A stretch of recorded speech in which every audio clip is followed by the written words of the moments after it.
ओम नमः शक्ति शिवाय। ओम नमः शिवाय। कैसे हो आप लोग? आज नहीं बोलूँगी hello my soul family. Soul single रहता है, सोल का कोई फैमिली होता नहीं है, कोई सोलमेट नहीं है, कोई सोल फैमिली नहीं है।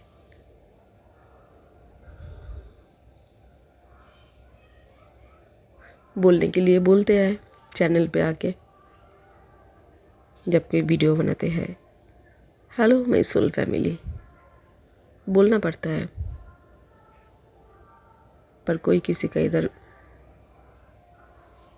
कुछ नहीं है।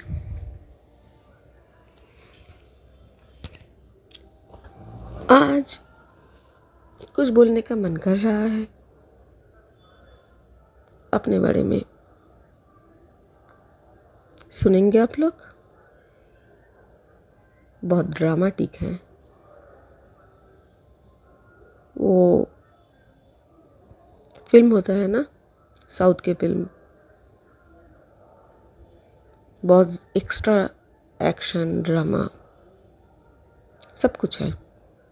प्रेम है, प्यार है, एक्शन है, ड्रामा है, इमोशन है, षड्यंत्र है, सब कुछ है। बोलने लगेंगे तो कितने एपिसोड बनेंगे पता नहीं।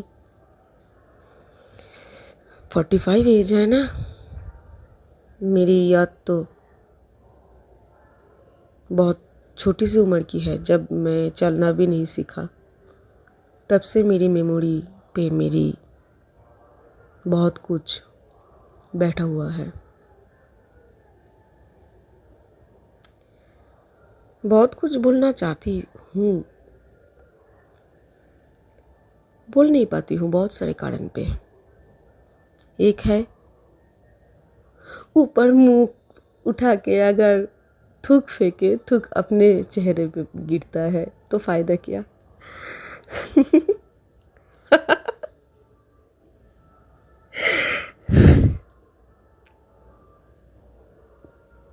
दूसरा, क्यों नहीं बोलते हैं?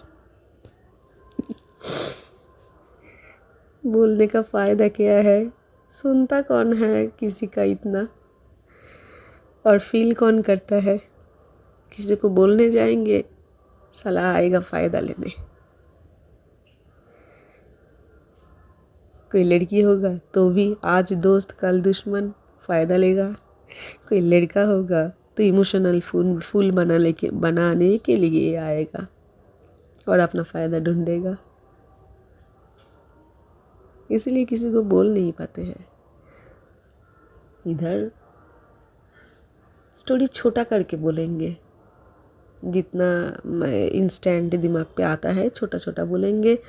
पर अटेंशन प्लीज़। जिसको डार्क साइड पसंद नहीं है ना, जिसको नेगेटिव टॉक पसंद नहीं है ना, जिसको सहन नहीं होगा, वो प्लीज़ मत सुनना। वैसे भी मेरे चैनल का व्यू, लाइक सारे बहुत ना होने का बराबरी होता है, तो उससे मेरे को कोई फ़र्क तो नहीं पड़ता। पर उनमें से जिनको लगेगा कि नहीं सुनना है, मत सुनना, क्योंकि डार्क टॉक है।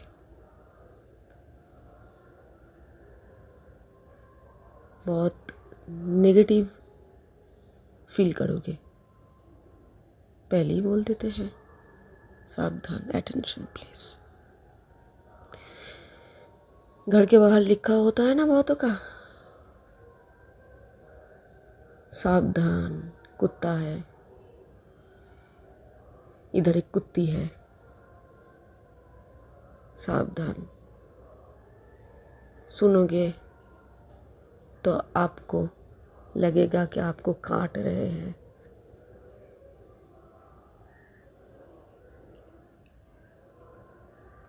मेरे मुंह पे तो जो आएगा मैं बोलूँगी। मेरे मुंह पे कुछ संभल के बोलने का कुछ है नहीं। क्यों संभल के बात करूँ इतना? क्यों? किस लिए? नहीं संभल के बात करना है, जो बोलना है मुंह पे बोलना है।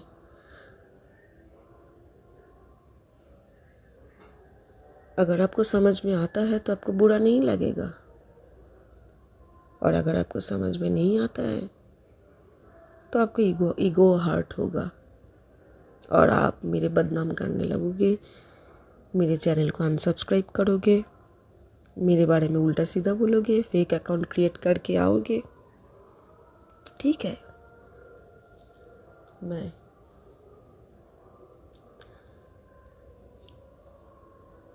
इधर मैं कोई स्पिरिचुअल बात करने के लिए नहीं आई हूँ इस वीडियो में, कम से कम कि यार ज़िंदगी लाइफ ही तो स्पिरिचुअल लाइफ है ना। लाइफ मतलब स्पिरिचुअल, अब उसको अब कैसे लेके जाते हो आगे और स्पिरिचुअलिटी से हट जाते हो वो बात अलग है, क्योंकि हमारे आत्मा तो स्पिरिचुअल होते हैं, पर हम आते हैं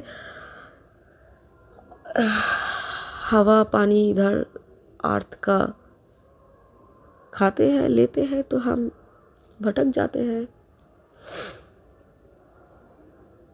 आत्मा तो स्पिरिचुअल है सबका, अब कौन कितना स्पिरिचुअलिटी मेंटेन करता है वो बात अलग है।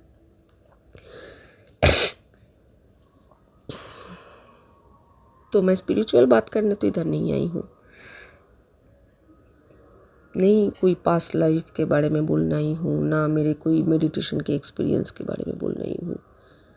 जस्ट मेरे इस लाइफ के बारे में कुछ बात मैंने एक दिया ना, कम्युनिटी पे एक पोस्ट डाला, तो उसके बाद उधर कितना मतलब उतना मैसेज लिखा नहीं जाता।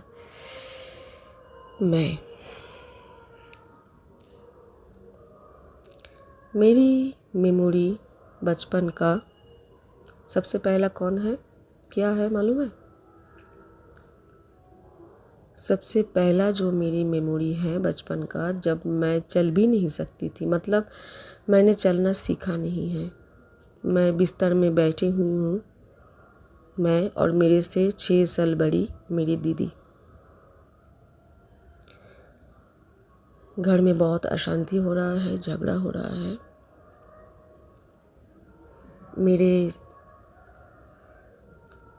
छोटे चाचा जो अभी इस दुनिया में नहीं हैं, वो और मेरे बड़े बुआ और छोटे बुआ जो कि मेरे माँ से बहुत छोटी है, वो सारे मिलके दरवाज़ा तोड़ रहे थे मेरी माँ को मारने के लिए, पीटने के लिए। मेरी माँ जो उस घर के पीछे के दरवाजे से, किचन से भाग के पड़ोसी के घर में छुप के बैठी हुई है। मेरी दीदी मेरे से 6 साल बड़ी है, उसको डर लगा, वो उसी रास्ते में भाग के माँ के पास जाके बैठ गया। मुझे तो चलना भी नहीं आता था, मैं तो चलना सीखा भी नहीं तब। मैं क्या करती, ना मुंह पे ज़बान है,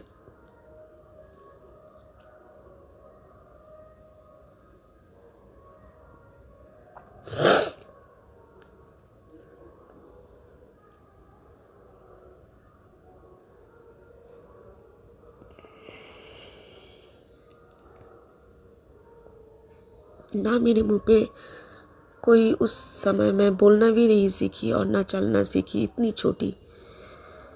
और बाबा शायद घर पे था नहीं,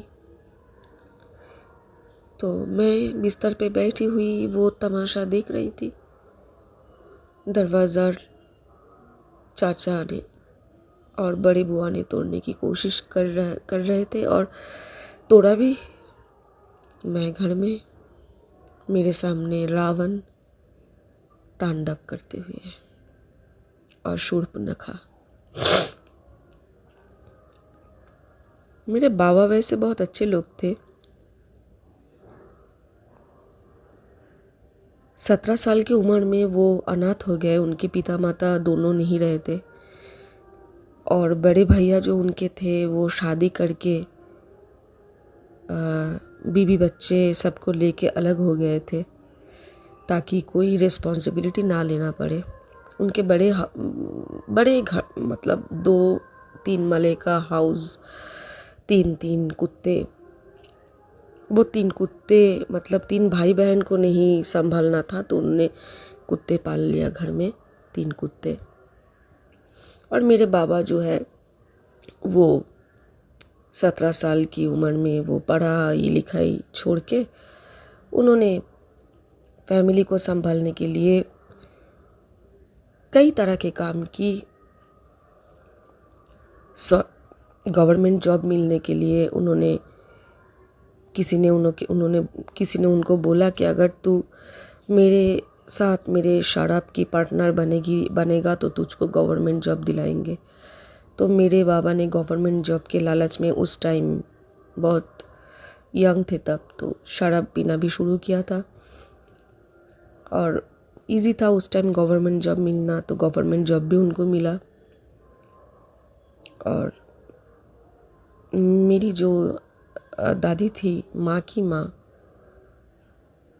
जिसके कुछ स्पिरिचुअल गुण मुझे मिला, और मेरे जो दादी सास है मोलिना माँ, उनके आशीर्वाद से उनके कुछ स्पिरिचुअल गुण मुझे मिला। पास्ट लाइफ के बारे में इधर मैं नहीं बोलूँगी, पर हाँ, मेरे इस लाइफ में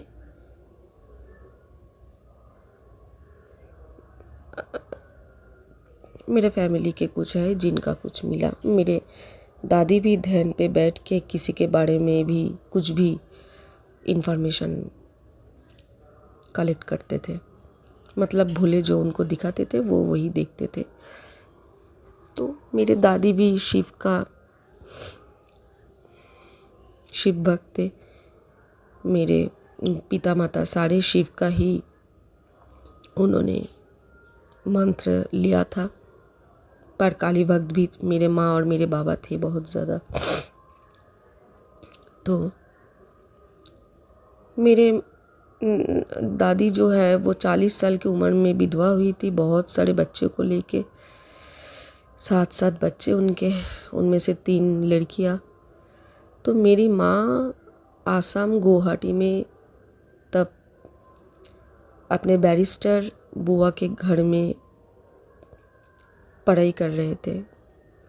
मेरे माँ की जो पिताजी थे वो टीचर थे, और उन्होंने अपने भाई बहन को बहुत बड़े बड़े स्थान पे उन्होंने संभाल के रखा, पर अपने बच्चों के लिए कुछ कर नहीं पाया। वो जल्दी गुजर गए, और उस टाइम बहुत एज डिफरेंस होता था। तो मेरे दादी 40 साल की उम्र में विधवा हो गई थी। तो मेरे दादी ने देखा, जब वो मेरे बाबा का रिश्ता आया, तो मेरे बाबा जो थे उनको शादी करना नहीं था। वो उनको सारे भाई बहन को उन्होंने देखा, घर बनाया, और उन्होंने सोचा कि मैं संन्यास ले लूँगी, मुझे शादी नहीं करना। पर उनके भाई बहन ने बोला नहीं, घर के काम संभालने के लिए भाभी चाहिए। और मेरी माँ उस टाइम 10th के एग्ज़ाम दे रहे थे। ये रिश्ता आया। मेरे माँ को शादी करना नहीं था। माँ किसी से प्यार भी करते थे, पर कास्ट मैच नहीं हुआ, क्योंकि हम मतलब मेरे माँ उच्च गोत्र के थे। कास्ट मैच नहीं हुआ तो उनके साथ शादी नहीं दिया किसी ने, और मेरे बाबा के साथ उनका शादी हो गया।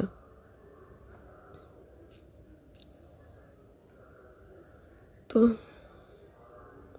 कुछ भी मैच नहीं होता मेरे माँ और बाबा के बीच एक्चुअली।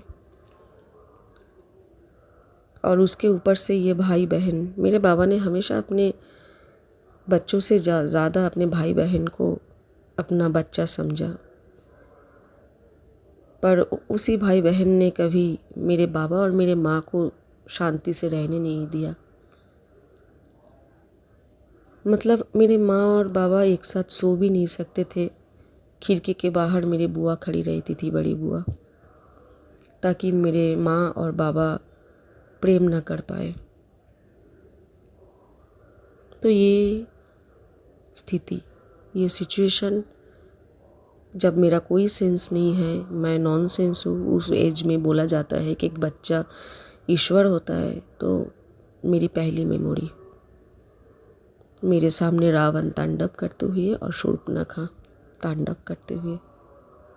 मैंने हमेशा मेरे माँ की निंदा सुन के बड़ी हुई हूँ, हमेशा बहुत निंदा, और मेरी माँ के ऊपर बहुत टॉर्चर देखते हुए बड़ी हुई हूँ। मेरी बहुत सारे ऐसे मेमोरी है जब मैंने बोलना नहीं सीखा, चलना नहीं सीखा। उस टाइम का मैंने फास्ट मेमोरी बोला ये। सेकंड मेमोरी, जब मैंने चलना सीखा, मेरी 1 साल की उम्र शायद करीब हुआ है। मैंने चलना सीखा, बोलना नहीं सीखा। तब भी मैं कुछ बच्चों के साथ खेल रही हूँ। हमारे घर का आंगन बहुत बड़ा था और उस आंगन वो आंगन पीछे वाले मोहल्ले और आगे वाले मोहल्ले के बीच में आता था। तो बहुत सारे लोग उधर से जाते भी थे। हम लोग हमारे आंगन में खेलते थे, खेल रहे थे। हमारे आंगन के सामने वाले एक घर छोटा सा था। वो लोग बहुत गरीब थे हमारे हिसाब से, क्योंकि मेरे बचपन का जो घर है, मुझे याद है बाबा ने बहुत बड़ा बनाया था। बहुत बड़ा सा आंगन, बहुत बड़ा सा बैल्कनी, उधर एक बहुत बड़ा सा झूला। और मैं बचपन से, मतलब जन्म से बहुत ही मैं जब जन्म लिए थे तो उस दिन उस हॉस्पिटल में मैं उस टाइम सबसे बड़ी साइज़ का बेबी थी। अभी भी बहुत बड़ा साइज़ हूँ हेवी वेट। तो माँ बोलते थे कि मेरे गोदी में तू रहता किधर था, साढ़े 9 आके तुझको लेके घूमते थे। तो इतनी सुंदर थी बचपन में। तो मैं चलना सीखा और बोली मुंह पे तब भी नहीं था। मैं खेल रही थी और हमारे घर काफ़ी बड़ा था और हमारे सामने वाले जो छोटा सा एक हाउस था, उस हाउस का एक आदमी था। तब उनका एज शायद 30 या 35 ऐसा कुछ होगा। अभी मुझे लगता है कि 35 के अंदर होगा। उनका नाम था धर्म। वो मुझे खींच के ले गए अपने घर। घर में कोई नहीं था।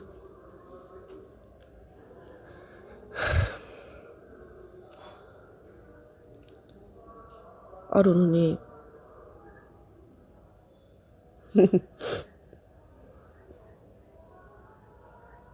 कुछ किया मेरे साथ, रेप जिसको बोलते हो आप लोग। मेरे को तो कुछ भी नहीं समझ में आ रहा था कि ये क्या है, पर उनको डर भी लगा क्योंकि मैं बहुत छोटी थी। तो सॉफ्ट रेप हुआ। क्रूएल रेप होता तो मैं मर जाती। और उन्होंने हेरिकेन, जो पावर कट होते तो वेस्ट बंगाल में हेरिकेन जलाते हैं, और हेरिकेन का जो काली होता है, ब्लैक, वो धुएं से जो कालापन पड़ता है, वो कालापन जिस कपड़े से पोंछता है, उस कपड़े से उन्होंने मेरे लेग्स को पोंछा और पोंछते पोंछते हुए बोला कि किसी को बोलना मत। मैं क्या किसी को बोलूँगी, मैं तो तब भी गूंगी हूँ, मेरे मुंह पे तो कोई वर्ड्स ही नहीं है, मैं तो बोलना भी नहीं सीखा तब। मैंने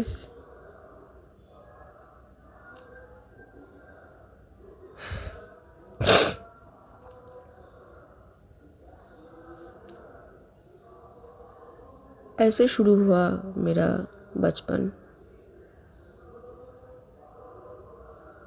मैंने भोले से पूछा था, भोले ऐसा क्यों हुआ? तो आंसर मुझे मिला था, क्यों हुआ?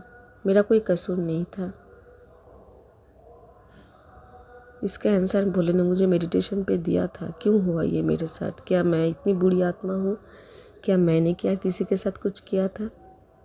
तो भोले ने आंसर दिया था, जिससे मुझे पता चला नहीं, मेरा दोष यही था जो आज भी इस लाइफ में है। मैं मुंहफट हूँ, मैं शॉर्ट टेम्पर हूँ।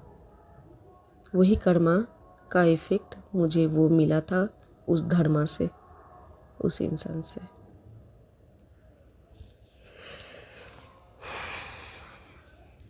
तो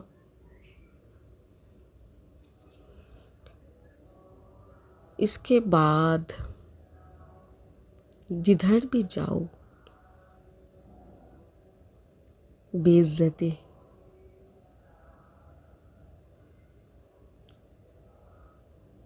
स्कूल में गया, पेरेंट्स ने स्कूल भेजा, क्योंकि मैं बोलना नहीं सीख रही हूँ, मेरे मुंह पे ज़ुबान नहीं है, मैं सिर्फ साउंड निकलती हूँ मुंह से, मैं कुछ वर्ड्स क्रिएट नहीं कर पा रही हूँ, क्योंकि मुझे बोलना नहीं था। अब मेरे को समझ में आता है, क्योंकि जब मैं बोलना सीखा तब भी मैं बोलती नहीं थी। लोग आकर कुछ पूछते थे तो बहुत छोटी सी आंसर देती थी। मुझे बोलना ही नहीं था, मुझे बात नहीं करना था इस दुनिया से, मुझे तो आना नहीं था।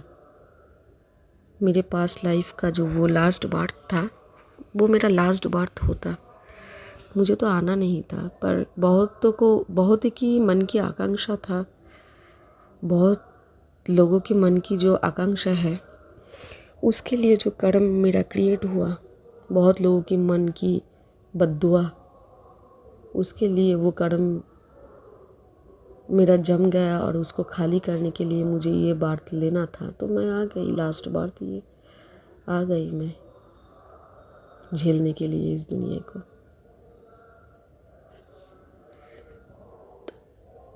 तो मैं स्कूल गई, मेरे को पेरेंट्स ने स्कूल भेजा।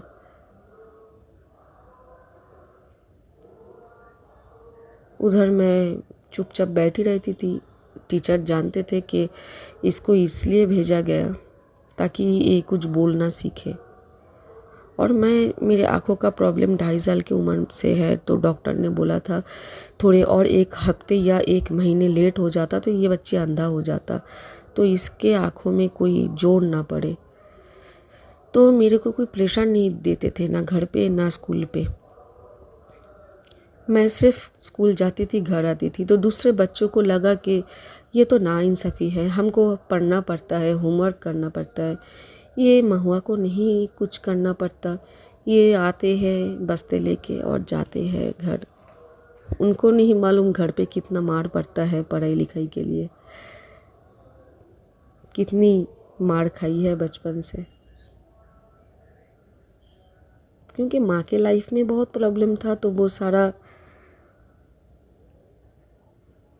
एग्रेशन, वो सारा प्रॉब्लम जब मेरे को पढ़ाने के लिए बैठते थे तो वो मेरे ऊपर, मेरे दीदी के ऊपर डाल देते थे। दीदी तो ज़्यादा मार खाई, मैं तो कम। फिर भी दीदी तो मार खाते खाते सेंसलेस हो गया, लोहे से मारा दीदी को, सेंसलेस हो गया। मेरे सामने मारा, दरवाज़ा बंद करके। मैं देख रही हूँ दीदी मार खा रहे हैं, मैं चीख भी नहीं पा रही हूँ, चीखूंगी तो मेरे को मार पड़ेगा। बोलना तो तब भी नहीं सीखा। दीदी का सेंस आया, फिर दीदी को मार पड़ा। तो ये तो रोज़ का मामला था। कभी माँ को मार पड़ रही है, माँ मार खाते खाते घर से निकल गए, मतलब माँ को निकल दिया जाता था। उसके बाद जब दिन का टाइम होता था तो दीदी और मैं मार खाते थे, और शाम के टाइम पे माँ मार खाते थे। बड़ी बुआ का शादी मेरे माँ का हॉरोस्कोप लेके करवाया गया, क्योंकि मेरे माँ उम्र में छोटी थी उनसे। और बड़ी बुआ के शादी के बाद बड़ी बुआ हर रोज़ झगड़े करते थे, हमारे घर पे आते थे और मेरे बाबा और माँ के बीच झमेला लगाते थे। हर दिन का वो एक ही नाटक था। छोटी बुआ उसमें मतलब घी डालते थे अग्नि पे। ये तो हर रोज़ का मामला था। खत तो होता था ऐसा। तो स्कूल के लड़कियों को लगा ऐसा कि ये तो नाइंसाफ़ी है, महुआ को स्कूल पे डांट भी नहीं पड़ती, मार भी नहीं पड़ती। तो उनको जलन होता था मेरे से। वो अपने चेयर से उठ के, बेंच से उठ के मेरे पास आते थे और मेरे को मार लगाते थे, मेरे को मारते थे और चले जाते थे। मैं तो स्कूल टीचर को, मतलब क्लास टीचर को कुछ बोल भी नहीं पाती थी। क्या बोलूँ, ऊ आ आऊ ई ऊ आ मेरे मुंह पे तो ज़ुबान भी नहीं था, और मुझे बोलने की इच्छा भी नहीं होती थी। मैं चुपचाप बैठी रहती थी। मेरे आसपास के बच्चे बोलते थे कि टीचर उन्होंने इसको, महुआ को मारा। टीचर बोला, क्यों मारे, मत मारो, पनिशमेंट दूंगी। नेक्स्ट दिन, क्यों टीचर ने हमको डांटा, तेरे को मारेंगे। फिर से मार पड़ती। घर पे आती थी। माँ को तो इस मामले में कुछ मालूम नहीं था। माँ पढ़ाने बैठते थे, कुछ समझ में नहीं आता था, या तो समझ में आता था पर माँ की गुस्से वाली आँख देख के सब भूल जाती थी, मतलब लिखना भूल जाती थी। तो माँ फिर से मारते थे।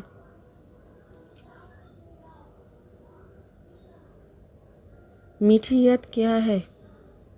मीठी याद सिर्फ ये है, बचपन का एक कैलेंडर था जिधर भोले का पिक्चर था। मैं बिस्तर पे बैठी हुए घंटों उस पिक्चर को देखती थी, चुपचाप घंटों देखती थी। पूरा दिन जब भी टाइम मिलता था सिर्फ उस भोले की पिक्चर को देखती थी। माँ इसलिए उस कैलेंडर को फेंकती भी नहीं थी।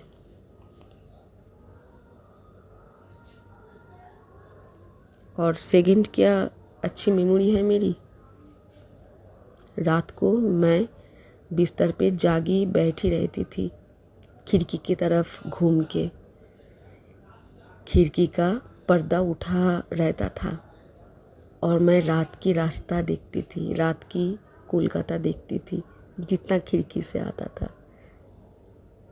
और नाइट गार्ड है जो अपने हाथ की वो बड़ा सा लाठी सड़कों पे बजाते हुए, साउंड करते हुए जाता था और बोलता था चीख चीख के, जागते रहो, जागते रहो। बचपन से मैंने ठीक से कभी सोया नहीं, कभी भी नहीं। लोग बोलते हैं 7-8 घंटे का नींद। ज़िंदगी में कभी कभार ये नसीब में मिलता तो है 7-8 घंटे का नींद, पर बचपन से आज तक मैंने ठीक से कभी सोया नहीं। ऐसा नहीं है कि मेरे आंखों पे नींद नहीं आता है, बहुत नींद आता है, बहुत। जी करता है सोते रहूं, कभी ना उठूं,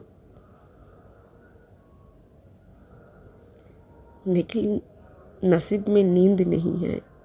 आंखों पे बहुत नींद है, बहुत। बैठ के गिर जाओ नींद पे,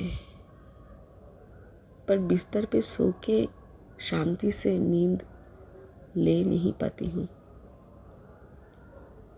कोई ना कोई प्रॉब्लम, झगड़ा, कुछ ना कुछ ऐसा तो होगा, नींद का टाइम ही खराब हो जाए। तो बचपन से मैं रात को बहुत एक्टिव होती हूँ, पर इसका मतलब ये नहीं कि मैं फेसबुक इंस्टाग्राम पे रहती हूँ, नहीं। सोशल मीडिया पे मेरा क्या काम, मैं तो अनसोशल हूँ, असामाजिक, जाहिल, गवार, जंगली। पर मेरी अपनी दुनिया है, मैं उस दुनिया में जीती हूँ, इसलिए लोग मुझे बेवकूफ़, कामचोर, बहुत कुछ समझते हैं, जिससे मुझे कोई फ़र्क नहीं पड़ता, क्योंकि वो लोग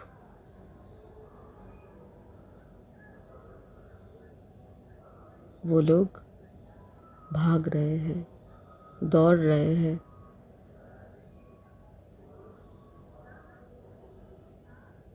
मैं क्यों भागूं?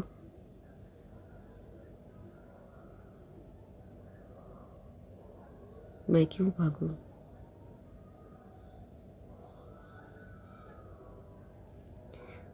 तो वो मैं रात को जागी रहती थी, सब सो रहे हैं, कितनी शांति है, सब चुप है, कोई शोर नहीं, कुछ नहीं, सब शांत है। कितना मीठा लगता था वो पल, वो टाइम मेरा अपना टाइम लगता था। उस टाइम मैं जीती थी, मैं सोती नहीं थी, मैं बैठे रहती थी। पूरे दिन का वो चिकना, वो चिल्लाना, वो सब कुछ उस टाइम ख़त्म। 2:30 बजे, 3 बजे, 3:30 बजे मैं एक छोटी सी बच्ची बिस्तर पे बैठी हुई रात की कोलकाता देख रही हूँ खिड़की से, और वो जागते रहो दूर से सुन रही हूँ कैसे वो आवाज़ आहिस्ते आहिस्ते पास आ रहा है। पास आते आते मेरे घर के सामने से निकल के फिर से वो आवाज़ दूर जा रहा है, धीरे धीरे कम हो रहा है, आहिस्ता आहिस्ता वो आवाज़ मिट गया।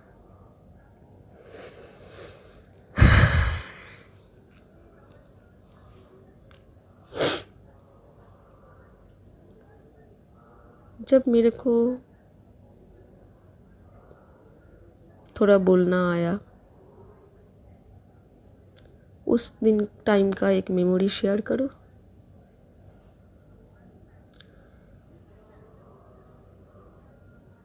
बड़ी बुआ के घर में गई थी, कभी कभी हम जाते थे। बड़ी बुआ, हम लोग बंगाल में बोलते हैं पीसी, बड़ो पीसी,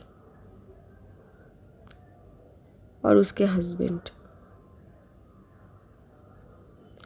उसका एक लड़का और एक लड़की, लड़का मेरे से बड़ा, लड़की मेरे से छोटी। जाते थे कभी कभी।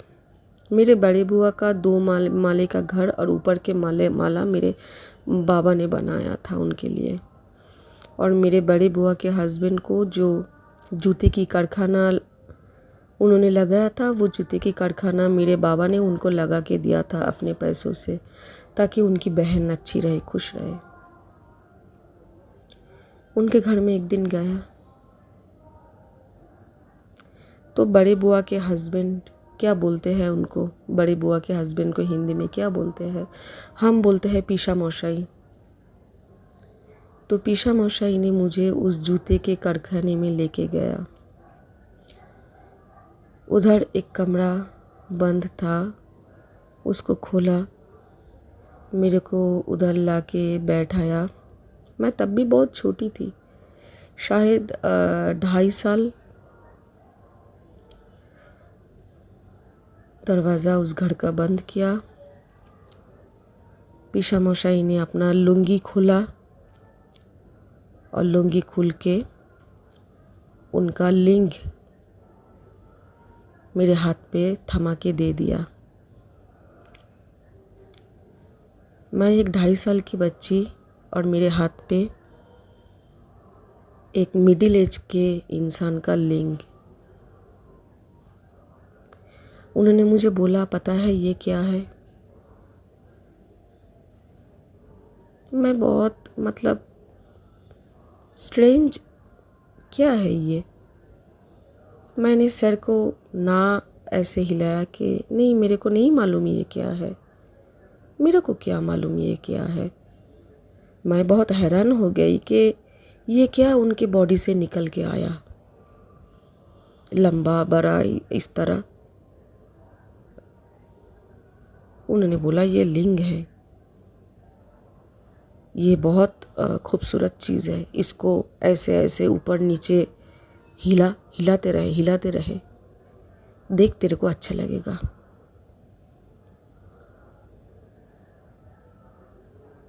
आज जो मैं समझती हूँ मास्टर वेट, उन्होंने मेरे हाथों से मास्टर वेट करवाने की कोशिश किया।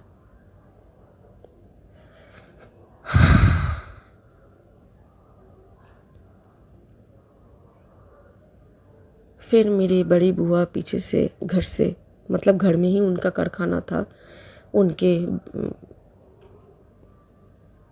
आंगन में कारखाना था। बड़ी बुआ ने पीछे से बुलाया तो पीसी ने पीछे से अपने घर से बोला, मानतू तो किधर है, किधर गया? तो पीशा मौसाई ने बोला, हम कारखाने पे है, आ रहे हैं। तो उनकी वो कोशिश मास्टरबेशन की मेरे हाथों से, वो बीच में रह गया। मेरे को तो कुछ क्या है ये, सच में कुछ समझ में नहीं आया। उसी रात को एक ही बिस्तर पे हम सोए थे, बुआ, उनके बच्चे, मैं, और एकदम कॉर्नर पे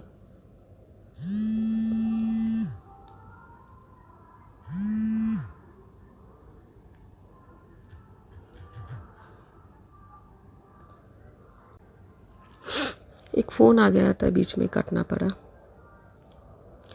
तो उसी रात को जो बोला कि एकदम कॉर्नर पे था पीशा मौसाई, वो अपने बच्चे को हटा के मेरे पास आके सोई।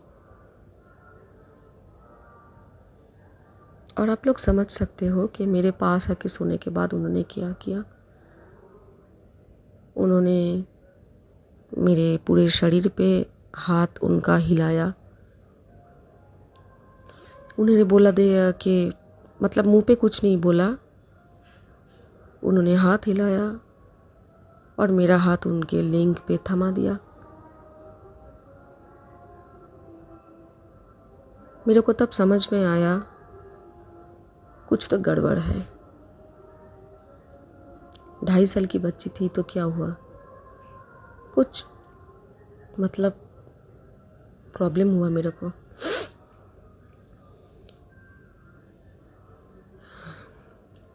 मेरे बड़े बुआ को बड़े पीसी को अंधेरे घर में भी ये चीज़ महसूस हुआ।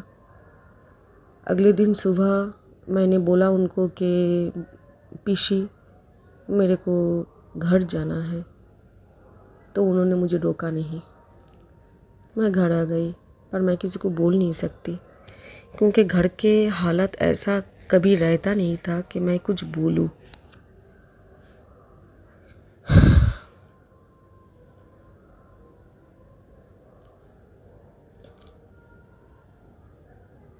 और एक मेमोरी मेरे बचपन की, मैं ड्राइंग कर रही हूँ मेरे अपने घर में, और बड़े बुआ के हस्बैंड मौका ढूंढ रहे हैं कि वो मुझे टच करे, और उन्होंने किया भी। मैं किसको बोलूं, कब बोलूं?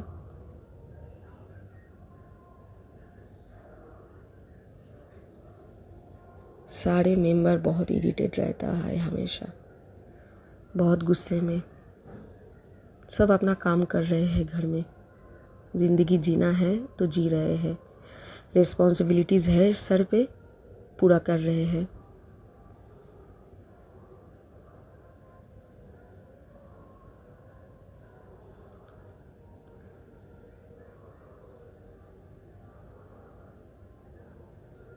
पेरेंट्स का झगड़ा, सब कुछ तो है ही, उसके साथ साथ ये सब कुछ।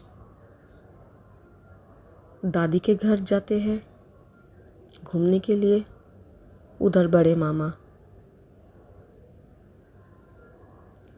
लाके बिस्तर पे फैल बोला सो जा, तेरे को स्टोरी सुनाऊंगी। मैं बिस्तर पे सोई। कितनी उम्र थी तब? शायद 3 से 4 साल होगा। मैं बिस्तर पे सोई, वो मेरे पास आके सोया मेरे को स्टोरी सुनाने के लिए। वो स्टोरी सुना रहे थे राजाओं की। सुनाते सुनाते राजाओं के कितने होते हैं ना, बहुत सारे औरत, वो सुनाने लगे और वो खुद राजा बन गए और मेरे ऊपर चढ़ गए। और बाद में जब घर जा रहे थे, उन्होंने मेरे हाथ में कैडबरी चॉकलेट थमा दिया। मतलब मैं उस उम्र में एक धंधे वाली बन गई। साड़ी अपनी बॉडी को बेचो, उसके बदले में चॉकलेट लो।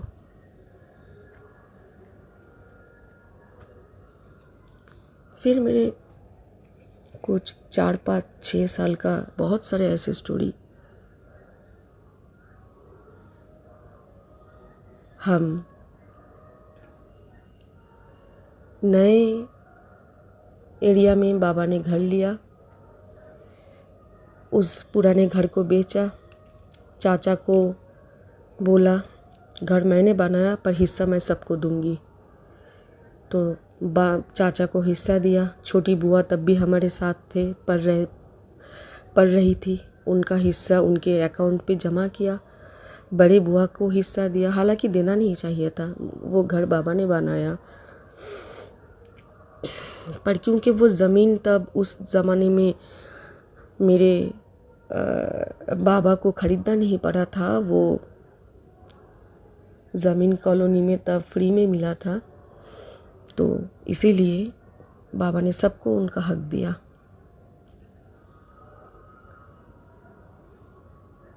बहुत कुछ है जो पीछे मैं छोड़ दिया, कितना बोले। अब हमारा न्यू लाइफ, हम नए स्थान पे आए। उधर आके भी रोज़ मारा मारी। रात को बाबा घर के दलील कागज़ लेके निकल रहे हैं कि वो अपने बड़े बहन को सब कुछ दे देंगे, और मेरी माँ उसको रोकने की कोशिश कर रहे हैं। खींचा खींची, मारा मारी, वो तो मतलब वो है, वो चल रहा है। बहुत मेरे बड़ी बुआ की और मेरी छोटी बुआ की बहुत ही आशीर्वाद से और बहुत सारे लोगों के आशीर्वाद से हम लोग बहुत खुश थे हमेशा। कोई प्रॉब्लम तो थी नहीं हमारी ज़िंदगी में। तो मैं तब क्लास 1 पे पढ़ती थी। तो मेरे पड़ोसी में किसी का शादी हुआ, तो उनके शादी होने के बाद वो जो रिसेप्शन हस्बैंड के घर में होता है ससुराल में, तो वो हम गए थे एक बास को भाड़ा करके उधर, और जब हम खाना खा के लौट रहे हैं बास में अंधेरा है, मैं खिड़की के पास वाले चेयर में बैठी हुई हूँ। मेरे माँ आगे वाले चेयर में सबसे गप्पे मार रहे हैं, गाना गा रहे हैं। एक मिडिल एज के या उससे भी ज़्यादा एज के एक आदमी, पता नहीं वो कैसा देखने में था क्योंकि बास अंधेरा था, वो मेरे पास आके बैठा। मुझे बहुत नींद आ रही थी तो उन्होंने बोला, बच्ची मेरे गोदी में सर रख के सो जा, तुझे बहुत नींद आ रहा है। तो मैं उनके गोदी में सर रख के सो गई। मुझे अचानक से ये महसूस हुआ कि मेरे ब्रेस्ट पे, मेरे सीने पे, मेरे छाती पे कोई हाथ हिला रहा है, और वो टच ऑलरेडी मेरे को मालूम है वो क्या है। उन्होंने टच करते करते बोला, किसी को बोलना मत, चीखना मत।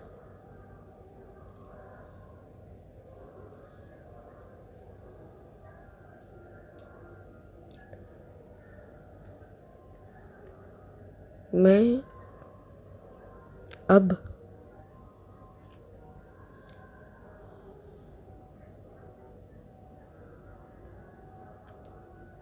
थोड़ी और बड़ी हुई हूँ,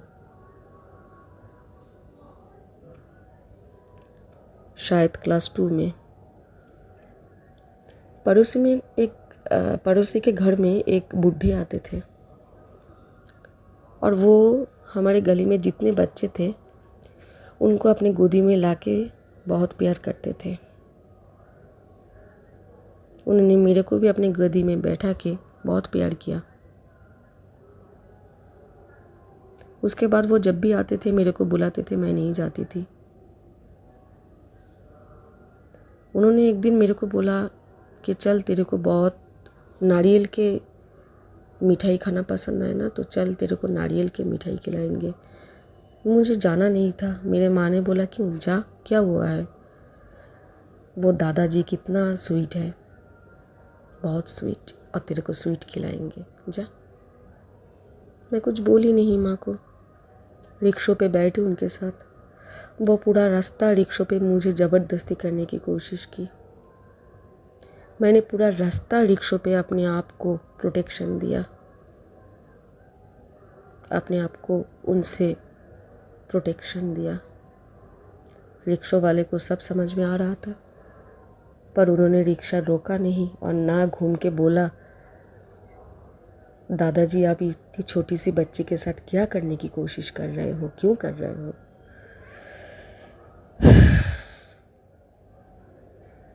उन्होंने मिठाई की दुकान पे जाके मेरे को बहुत मिठाई खरीद के दिया, मेरे हाथों पे दिया।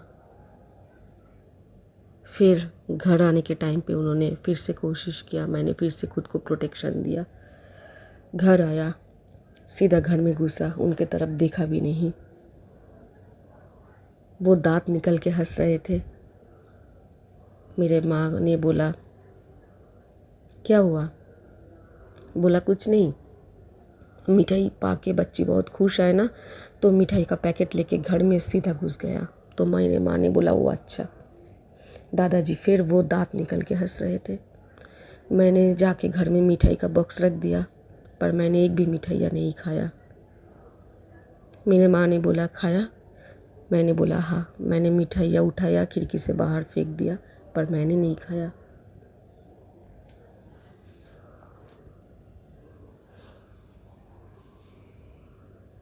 मैं वेश्या नहीं हूँ।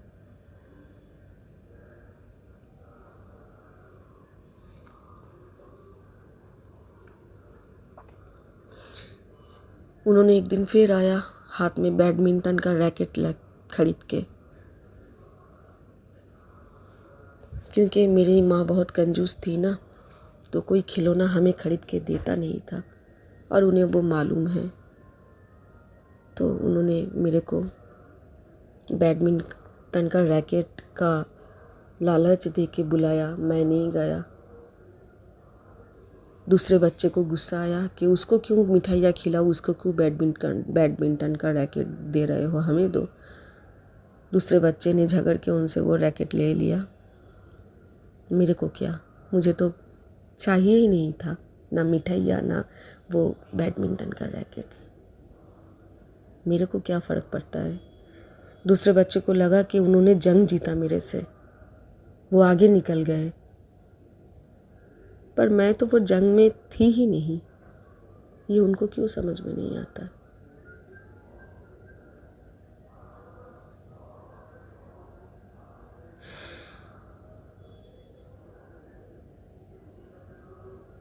ये मेरा बचपन।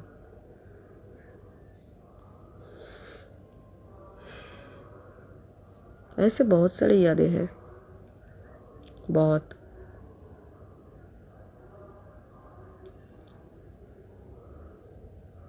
फिर मैं बहुत ज़्यादा भयानक बन चुकी थी। मेरे 6-7 साल की उम्र में, और भयानक बनते बनते जब मेरा उम्र 10 या 11 साल का बन गया, तब मेरे को इतनी नफ़रत आ गई दुनिया के ऊपर, समाज के ऊपर, पुरुषों के ऊपर, इतनी घिन आ गई कि मुझे कभी लगा नहीं कि मुखौटा पहने हुए इस समाज को बहुत स्वीट से बात करना चाहिए, इससे डरना चाहिए। मेरी जीजा, मैं क्लास 5 में पढ़ती थी और मेरे से 6 साल की बड़ी मेरी दीदी अपने टीचर से प्रेम करती हुई मेरे सामने पढ़ रहे हैं, और वो टीचर मेरे दीदी के शरीर को टच कर रहे हैं मेरे सामने। और मेरे माँ तब कपड़े की बिज़नेस करना शुरू किए थे, क्योंकि उनके हाथ में कभी कोई पैसा नहीं था, बाबा कभी उनको हाथ खर्च नहीं देते थे, तो माँ अपने खर्च के लिए कपड़ों का बिज़नेस करना शुरू किया। तो माँ उस टाइम अपने कस्टमर के घर पे अपना कपड़ा दिखा रही थी। माँ का कोई कसूर नहीं है, पर मेरे दीदी को हमेशा से मेरे से क्या प्रॉब्लम है पता नहीं, जीजा भी उस पे शामिल।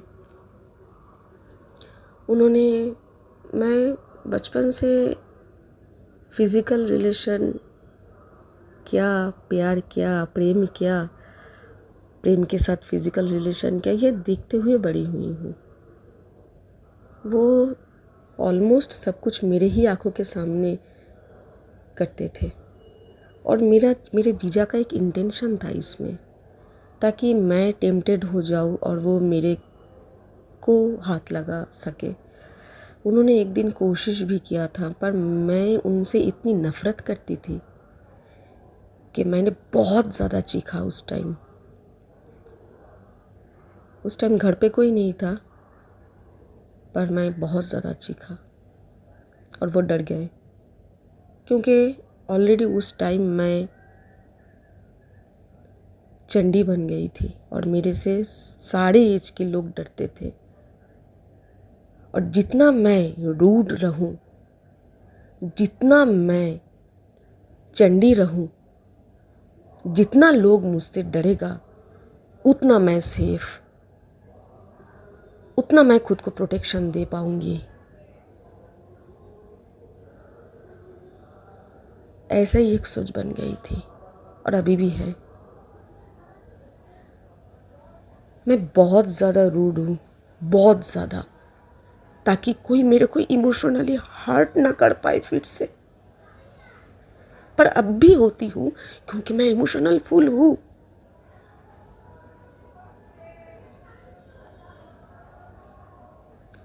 मेरे दीदी का जब शादी हुआ, मैं इतनी कम बोलती थी, मेरे ऊपर बहुत लड़के ने जान छिड़का, पर उनके छिड़के हुए जान पे मेरी कभी कोई इंटरेस्ट थी नहीं। बहुत ऐसे इंसिडेंट है, बोलूँगी तो आप लोगों को लगेगा कि मैं स्टोरी बना रही हूँ। शायद उनको मेरा ये अलग एटीट्यूड बहुत पसंद आता था, क्योंकि मेरे एज के हर लड़की और मैं बहुत अलग थी।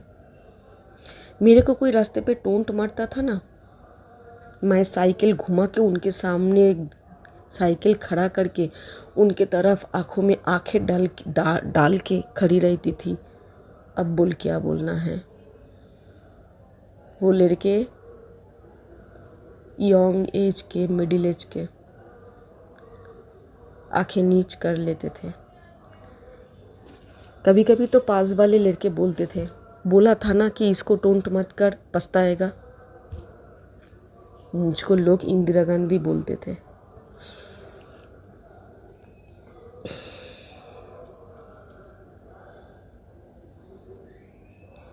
मेरे दीदी का एक देवर था। मेरे दीदी के शादी के टाइम, एक्चुअली मेरे दीदी का 2 देवर मेरे दीदी के शादी के टाइम मेरे प्यार में पड़ गया, और उन दोनों ने मेरे लिए मारामारी भी की, पर मेरे को तो किसी से कोई फ़र्क नहीं पड़ता। मैं कितनी कम बोलती थी मालूम है। एक देवर ने मेरे को बहुत सारे मतलब भाई बहन हैं और उसके बीच बुलाया। दीदी ने बोला जा, बुला रहे हैं। दीदी को तो मालूम है कोई फ़ायदा नहीं, मेरे बहन इतनी खड़ूस है और मेरी दीदी मेरे से पूरी विपरीत। हालांकि कुछ कुछ इंसिडेंट जो मेरे साथ हुआ है मेरे परिवार के लोगों से, वो मेरे दीदी ने भी झेला, पर वो अलग है, मैं अलग हूँ। उनका नेचर अलग है, मैं अलग हूँ। वो मेरे से बहुत विपरीत। वो बहुत झूठ, बात बात में झूठ बोलने वाली, वो बहुत लोगों की भीड़ में रहने वाली, बहुत ज़ोर ज़ोर के हंसने वाली, और बहुत ज़ोर ज़ोर के रोने वाली। और मैं रोती हूँ तो आवाज़ नहीं निकलता था, आँखों से सिर्फ आंसू बहता था पर आवाज़ नहीं निकलता था। मैं हंसती थी तो आवाज़ नहीं निकलता था, सिर्फ छोटा सा स्माइल आता था। बात मेरे को किसी से बोलना नहीं था, तो उन्होंने मेरे को बुलवाया। मैं गया। उन्होंने बोला तुम्हारा नाम क्या है। मैंने सिर्फ नाम बोला। उन्होंने बोला तुम किधर रहते हो। मैंने बोला मेरे दीदी जिस घर में रहते थे आज तक, मतलब आज से पहले, मेरे दीदी जिस घर में रहते थे आज से पहले, उस घर में मैं रहती हूँ। बोला कौन से स्कूल में पढ़ते हो। मैंने सिर्फ स्कूल का नाम बोला। उन्होंने बोला तुमको बात करना पसंद नहीं है लोगों से। मैंने सर हिला के बोला ना। उन्होंने बोला क्या हम मेरे साथ बात करना तुम्हें अच्छा नहीं लग रहा है। मैंने बोला ना, सर हिला के। उन्होंने बोला क्या मैं अच्छी नहीं हूँ। मैंने शोल्डर को ऊंचा करके बोला क्या पता। उन्होंने बोला तुम्हें क्या थोड़ी देर और बात करनी है मेरे से। मैंने बोला ना, सर हिला के, मुंह पे नहीं। उन्होंने बोला दीदी के पास जाना चाहते हो। मैंने बोला हाँ, सर हिला के। बोला अच्छा ओके तुम जाओ। पर वो मेरे प्यार में गिर गए, पता नहीं क्यों। दीदी का और एक देवर जो बहुत पैसे वाला है, बहुत इंग्लिश पे झटर पटर करते थे, और मेरे को तो इंग्लिश आता नहीं था, अब भी नहीं आता। उन्होंने मुझे इमोशनली बहुत ब्लैकमेल की। उन्होंने खुद के ऊपर इतना भयानक भयानक टॉर्चर किया ताकि मैं पिघल जाऊं। मैंने बोला अच्छा है तू कोशिश कर, पर मेरे को कोई फ़र्क नहीं पड़ता। तू अपने शरीर को कष्ट दे रहा है। मेरा ना तेरे ऊपर कोई फीलिंग्स है ना तेरे शरीर के ऊपर। मैं पत्थर बन गई थी तब तक। सिर्फ शिव के अलावा, भोले के अलावा मैं किसी की तरफ नहीं देखती थी। और जेसस, उस टाइम पे जेसस और भोले,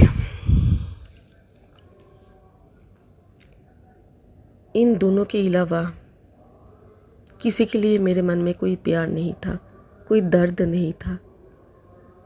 लोगों को समझ में क्यों नहीं आता था। मैं नहीं हूँ उनके जैसी।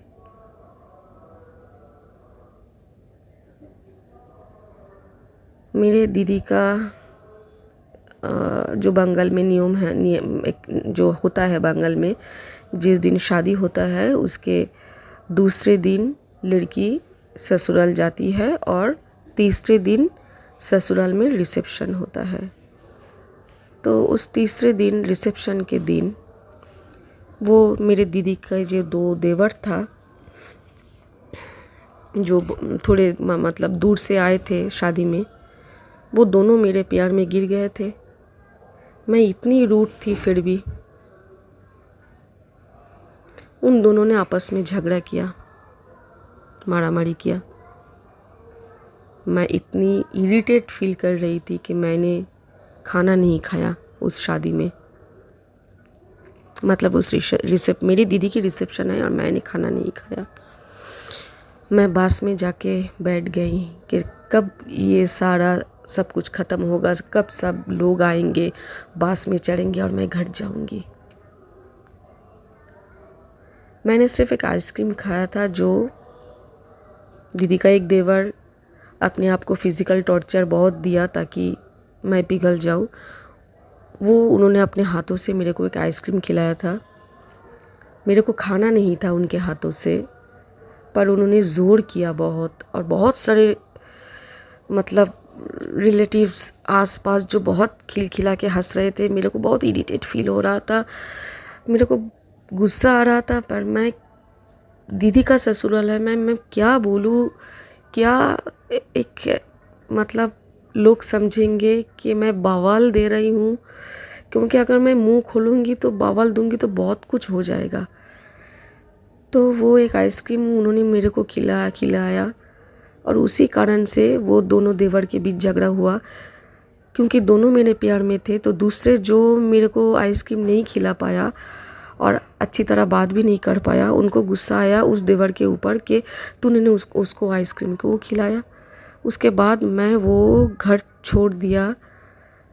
बाहर आके मैं उस बस में हम बैठ गए, जिधर जो सब लोग उस बस में बाद में आएंगे, बैठेंगे, भाड़े का बस है और हम घर जाएंगे। मैं घंटों उधर बैठी रही अकेले, अंधेरे में, बस में। पर अंधेरे में मुझको शांति मिलता है। जब रात 3, साढ़े 3, 4 बजे होता है ना, सब सोया रहता है, कोई आवाज़ नहीं, सिर्फ कुत्ते का आवाज़ होता है। वो मेरा अपना टाइम है।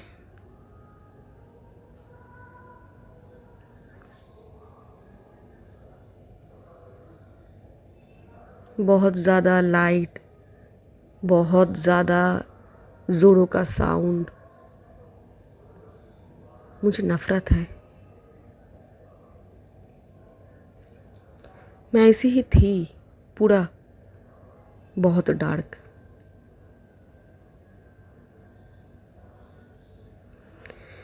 इसी बीच चल रहे थे मेरे पढ़ाई लिखाई।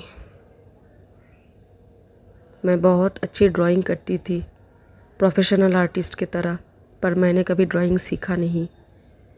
बहुत लोगों ने आके मेरे बाबा को बोला कि तेरी बेटी इतनी अच्छी ड्राइंग करती है, उनको ड्राइंग पे लगा दे। बाबा को लगता था नहीं, पढ़ाई लिखाई करके ही कुछ होगा। मैं बहुत अच्छी स्टोरी लिखती थी, बहुत अच्छी पोइम लिखती थी बचपन से। बाबा को कितनी बार बोला न्यूज़पेपर पे दो ना, एक सिलेक्ट हो जाए मेरी आर्टिकल। बाबा ने कभी इंटरेस्ट नहीं दिखाया, बोला कि न्यूज़पेपर के एड्रेस नहीं है। मैंने भाग दौड़ के न्यूज़पेपर के एड्रेस लाके बाबा को दिया, बोला बाबा ये है एड्रेस, दो ना, मेरा एक आर्टिकल सिलेक्ट हो जाए, छप जाए।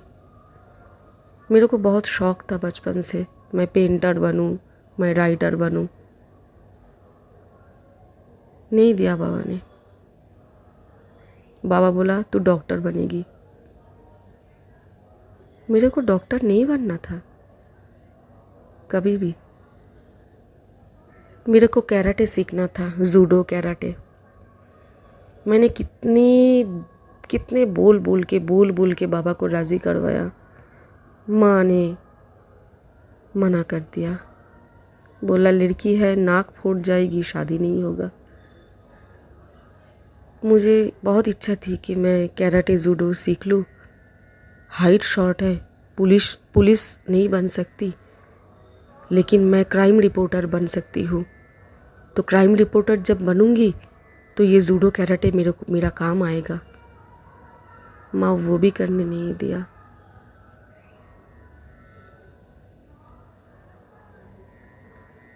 बहुत बहुत कुछ ऐसा था, बहुत कुछ, कितना बोलूँ। हर रोज़ दीदी का शादी हुआ पर महीने में 15 दिन मायके आके हस्बैंड को लेके मायके आके रहता था, और कुछ ना कुछ लेके झगड़ा मारा मारी, वो हर रोज़। क्या झगड़ा मारा मारी वैसे ही घर पे कम था कि तू भी करे मेरे साथ। मैं कुछ भी बोलूँ उल्टा उसका मीनिंग निकालेगा। वो बहुत सेल्फिश है, वो अपने स्वार्थ के लिए सबको दुख देती है, और मैंने उनके स्वार्थ के लिए हमेशा सैक्रिफाइस की है। माँ को भी दीदी की ज़्यादा पड़ी थी। हालांकि तब तक मैं बड़ी हो चुकी थी तो माँ अपने मन के बात मेरे को शेयर करती थी, सब कुछ दीदी को नहीं शेयर कर पाती थी। पर एक गुप्त कारण है जिस कारण के लिए माँ हमेशा दीदी को सपोर्ट करती थी, और मैं माँ के लिए, दीदी के लिए बहुत सैक्रिफाइस किया, बाबा के लिए किया। माँ बाबा झगड़ते थे, बाबा को रात पे नींद नहीं आता था। मैं क्लास 7 में पढ़ती थी। अर्ली मॉर्निंग स्कूल, मेरा एग्ज़ाम, पर मैं रात को 2:30 बजे तक बाबा को सुलाने की कोशिश कर रही थी, बाबा के सर पे हाथ हिला के। रात को 2:30 बजे 3 बजे बाबा सोया। मैं बाबा के सर पे चुम्मा दिया और आके मैं सोई। सुबह मैं 3 बजे सोई और 5 बजे उठ गई, क्योंकि 6 बजे निकलना है। 6:15 या 6:20 के अंदर अंदर स्कूल पहुंचना है।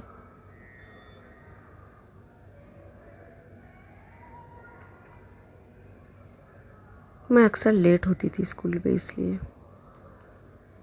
मैं ज़िंदगी में हर चीज़ पे इसलिए बहुत लेट हूँ, क्योंकि मेरे को सबकी पड़ी हुई है खुद के अलावा, और मैं सबको डिस्टर्ब करके, सबकी लाइफ को तचनच करके, नष्ट करके अपने लिए जी नहीं सकती। पर कोई मेरा है नहीं और ना मैं किसी का, पर फिर भी मैं अपने स्वार्थ के लिए किसी का लाइफ हराम मतलब नष्ट नहीं कर सकती।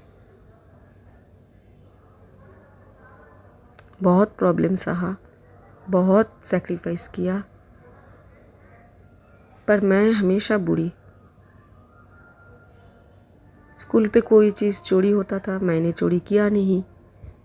जैसे फ्लावर पेड़ से बहुत लोगों ने लिया, मैंने नहीं लिया। मेरा नाम आया कि मैंने चोरी किया।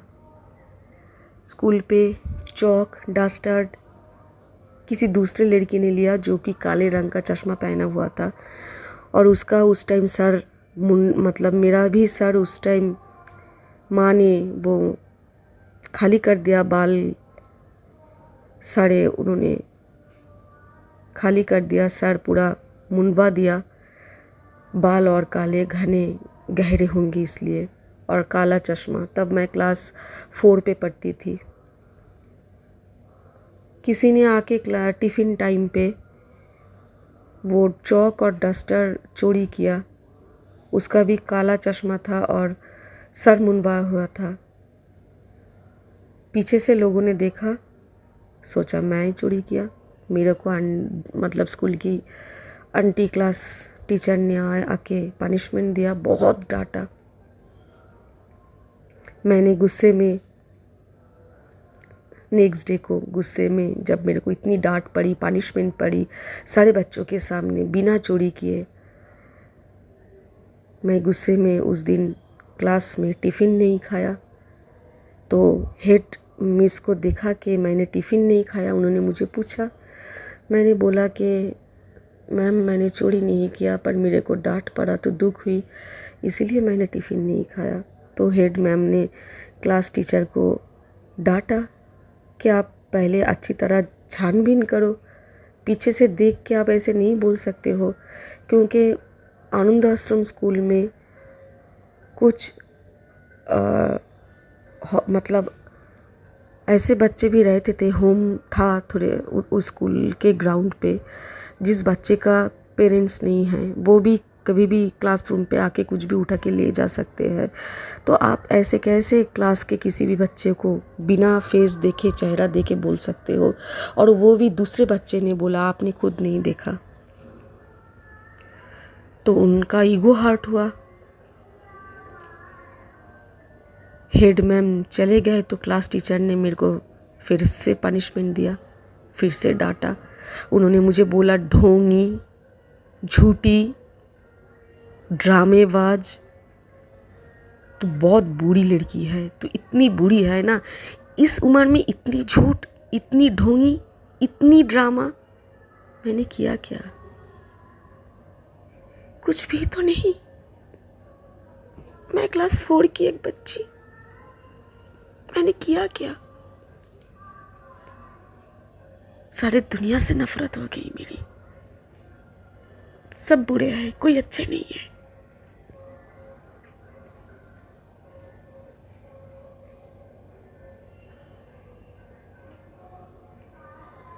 बहुत कुछ है, कितना बोलूं।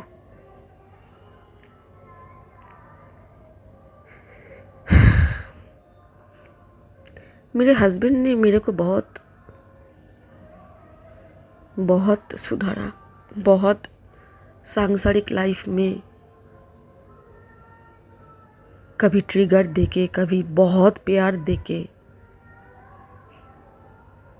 उन्होंने मुझे सांसारिक लाइफ में लाया। ऐसा नहीं कि उनके बचपन स्मूथ थे, ट्विन फ्लेम के बचपन किसी का भी स्मूथ नहीं रहता। ऐसा नहीं कि उनके साथ कभी नाइंसाफ़ी नहीं हुआ, बहुत हुआ, पर वो अलग है, मैं अलग हूँ।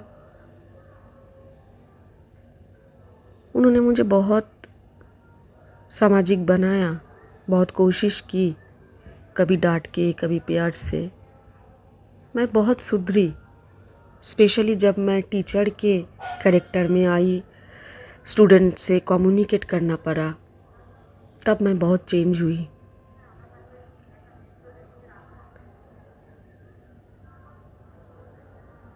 पर मैंने 40 साल की उम्र में बहुत ट्रिगर खाने के बाद, वो ट्रिगर क्या क्या है बोलना नहीं चाहती हूँ। उसमें लड़के, लड़की, मर्द, औरत, मेल, फीमेल, सब लोगों की बहुत ट्रिगर खाने के बाद मैंने 40 साल की उम्र में मॉडलिंग की, बोल शूट की, जो कि मुझको करना नहीं था। मेरे को बहुत ऐसे ऑफ़र आया ताकि मैं अपने आप को बेचूं, पर मैंने बेचा नहीं। मैं खुद के प्रोडक्शन हाउस पे अपने प्रोटेक्शन के अंदर मैंने बोल शूट बहुत किया। देखो तुम लोगों को देखना है ना, बहुत जलन है ना तुम लोगों के शरीर में, बहुत तरफ है ना, तुम लोग बहुत छूना चाहते हो ना। एक लड़की, एक औरत, वो माँ भी तो होता है ना। वो जब दूध पिलाता है बच्चे को, लगता है क्या कि माँ बहुत हॉट एंड सेक्सी है?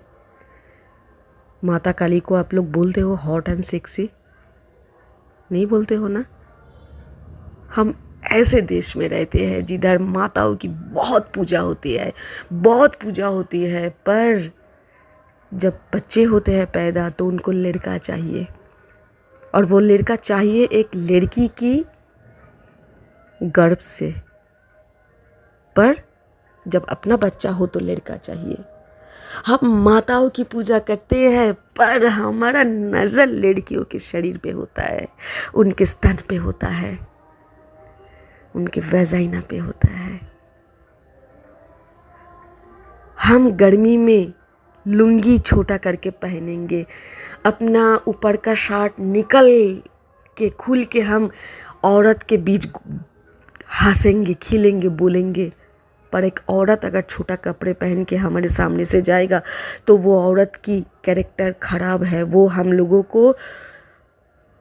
लोगों के दिमाग ख़राब करने के लिए ऐसा ड्रेस पहना हुआ है, तो उस औरत की रेप होना चाहिए।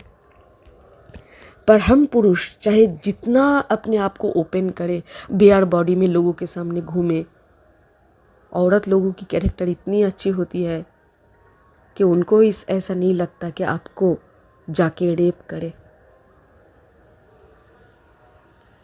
70 साल की बुढ़ी का भी रेप होता है, 1 साल के बच्ची का भी रेप होता है। 70 साल की बुढ़ी पे ना कोई हॉटनेस होता है, ना 1 साल के बच्चे के शरीर में कोई हॉटनेस होता है। आप भीख मंगे हो, भिखारी हो, भूखे आत्मा हो, तो आप लोगों को सिर्फ चारों ओर खाना दिखता है। खाना खाना है, वो खाना है और मेरे को वो खाना है।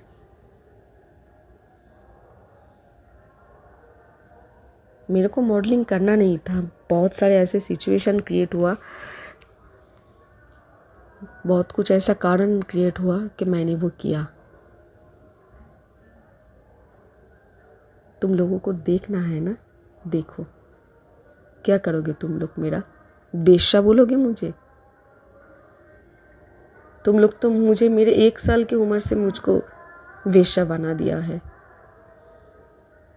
अब नए से क्या तुम लोग मुझे बोलोगे? पर वो जो तरफ तुम्हारे शरीर पे हो रहा है, तुम लोग छूना चाहते हो पर छू नहीं पाओगे मुझे। हाँ, मैं 40 साल की उम्र में भी ऐसा किया, और उसके पीछे बहुत सारे कारण लड़कियां भी थे, क्योंकि बहुत सारे लड़कियां मेरे को इस हालत में ले गया कि मेरे को ये उनको दिखाना था कि तू अपने 16, 17, 18, 20, 22 या 25 की उम्र में भी मेरे से कम है। मैं अगर चाहूँ तो मैं बहुत शांत हूँ, मैं अगर चाहूँ तो मैं बहुत रौद्र हूँ, मैं अगर चाहूँ तो बहुत स्वीट हूँ, मैं अगर चाहूँ तो बहुत सेक्सी हूँ। और जो भी मैं हूँ तेरे से बेस्ट हूँ। मैं कंपटीशन देता नहीं हूँ, पर जब मैं देने लगती हूँ ना, तब मेरा दिमाग ख़राब हो जाता है, और तब मैं ऐसी बन जाती हूँ कि मैं अपने खुद के लिए पनौती बन जाती हूँ। मेरा कोई कंपटीशन नहीं है, मैं अपने खुद का कंपटीशन हूँ कि मैं कितना कंपटीशन से दूर रहूँ और कितना मैं शांत रहूँ, कितना मैं समाज से, दुनिया से, लोगों से दूर रहूँ, ताकि मैं खुद को डिस्ट्रॉय ना करूं। क्योंकि अगर मैं कंपटीशन में आ जाती हूँ तो मैं खुद को नष्ट कर देती हूँ, मैं खुद के लिए पनौती बन जाती हूँ। मैं टीचर थी, मैंने कोई भी शूट नहीं किया, मैं पढ़ाती थी। मैं ना सोशल मीडिया पे थी, ना फेसबुक पे थी, ना मेरे व्हाट्सएप थे, ना मेरे हाथ पे मोबाइल था।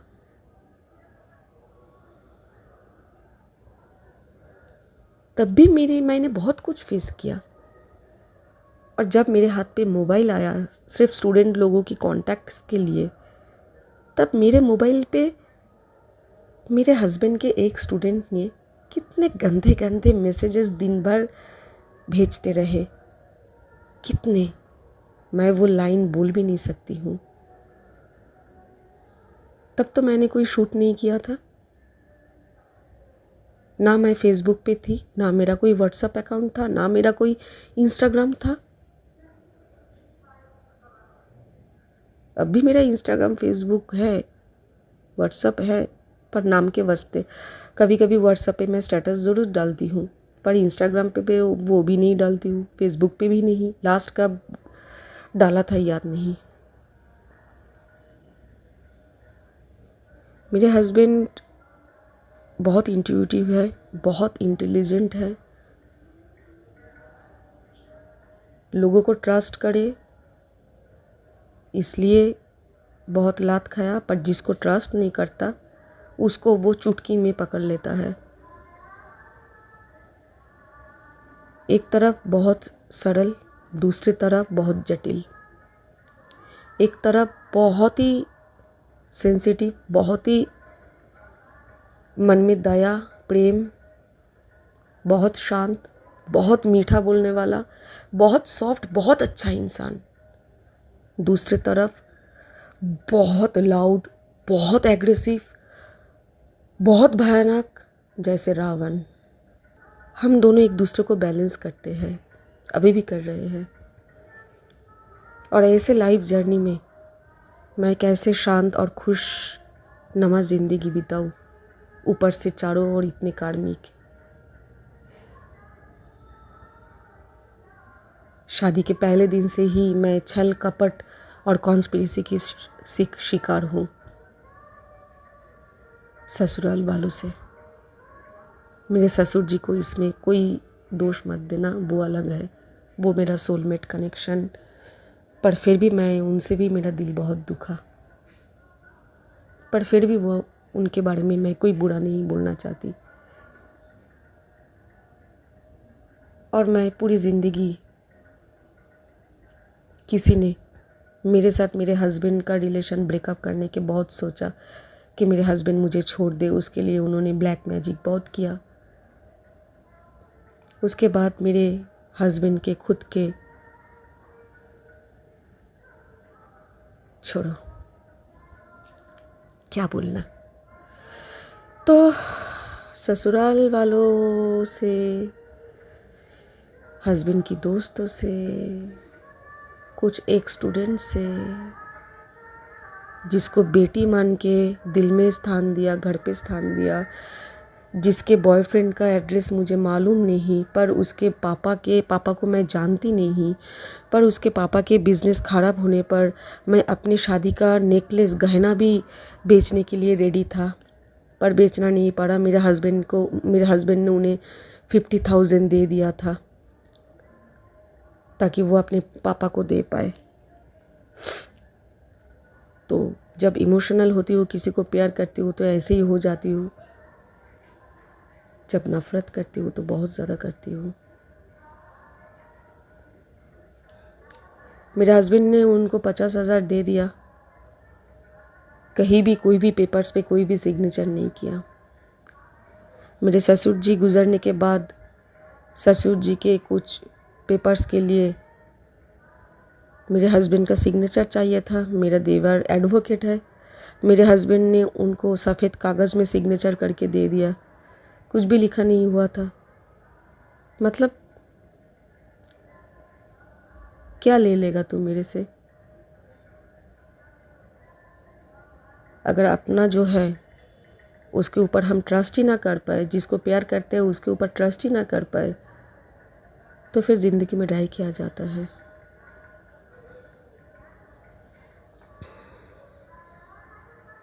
हम लोग इस तरह ही है। इसीलिए ज़िंदगी में बहुत कुछ हमने देखा, बहुत कुछ पाया, बहुत भोगा, अच्छा बुरे सब कुछ। ऐसा कुछ भी कोई भी पल नहीं है कि एक, मतलब हज़ारों इंसान, उनके ज़िंदगी में हज़ारों पल होते हैं ना, वो पल हमने जिया है अपनी ज़िंदगी में। डिफरेंट पल हमने ऐसे ज़िंदगी जिया है। मेरे 45 एज तक, आज तक, अभी तक कोई ना जिया, मैं और मेरे हस्बैंड ने कोई ना जिया। हमने इतना उतार, मतलब ऊपर आसमान पे हम उड़ गए, आसमान में फ्लाई कर रहे हैं, और हमारे अपनों ने मार मार के नीचे गिराया। हम फिर उठने की कोशिश कर रहे हैं, हर हमारे अपनों ने और गैरों ने जिन्होंने कॉन्स्पिरेसी किया वो अभी तक हमें मार रहे हैं ताकि हम उठ ना पाए। हर पल हमारा खराब करने के लिए उनका बहुत कोशिश है ताकि हम उठ ना पाए, हम जी ना पाए। उनका सिर्फ एक ही टारगेट है, मेरे पूरे फैमिली सुसाइड कर ले, हमारा परिवार पूरी तरह डिस्ट्रॉय हो जाए। उन लोगों का हमने कुछ नहीं बिगाड़ा, अच्छा किया है, बुरा कभी नहीं किया। उन लोगों से जुड़े हुए बहुत सारे ऐसे छोटे छोटे ओहदे के लोग हैं जिन लोगों को उन्होंने पैसे दे के ख़रीदा। हम आज भी उनसे बात करते हैं अच्छी तरह, क्योंकि उनके ऊपर गुस्सा करके हम करेंगे क्या। वो तो छोटे ओहदे के लोग हैं, वो तो कभी भी कोई भी उनको ख़रीद सकता है, चाहूँ तो मैं भी ख़रीद सकता हूँ, पर मेरे को ख़रीदना नहीं है किसी को। मैंने ज़िंदगी में कभी किसी के ऊपर ब्लैक मैजिक नहीं किया, स्पेल नहीं किया। क्या मेरे को मालूम नहीं है कैसे करते हैं? मेरा गुरु कौन है? शिव, जो कि तंत्र का सृष्टा है। मैं उनकी बेटी हूँ, नंदी हूँ। मेरे को क्या कुछ भी नहीं मालूम, पर मैं नहीं करती हूँ। बाबा का स्ट्रिक्ट मना है, बाबा का स्ट्रिक्ट मना है। और मेरा दिल भी कभी नहीं चाहता कि मैं ये करूँ और मेरा कर्म खराब हो। बहुत मेरे से बुरी बर्ताव करने वाली एक औरत है जिन्होंने मेरा ज़िंदगी हराम कर चुका है। मैंने कभी ऐसा नहीं सोचा कि मैं रिवेंजफुल हो जाऊँ और उनके साथ बुरा करूँ। जब भी वो मेरे पास आते थे, रहते थे, मैं हमेशा उनका बहुत देखभाल किया, बहुत प्यार दिया उनको।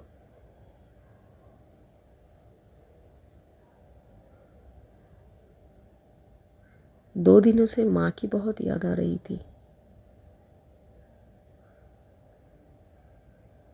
क्योंकि मेरे एडल्ट एज पे माँ मेरी बहुत अच्छी दोस्त बन चुकी थी।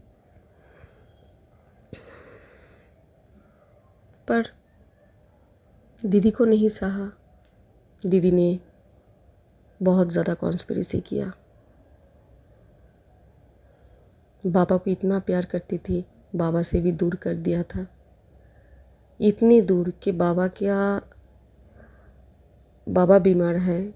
माँ ने फ़ोन किया, मैंने बाबा को लाके डॉक्टर, मतलब मैं क्लास में पढ़ा रही थी, माँ ने फ़ोन किया, मैं क्लास छोड़ के बाबा को लेके डॉक्टर के पास पहुँचा।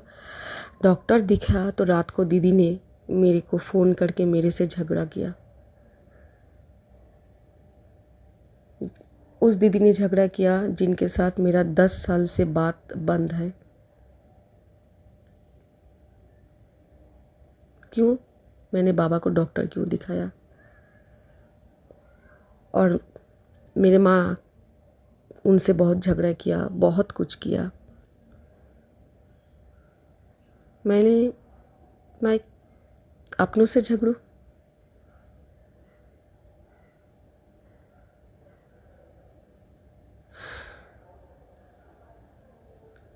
मेरे को डॉक्टर नहीं दिखाने देते थे बाबा को,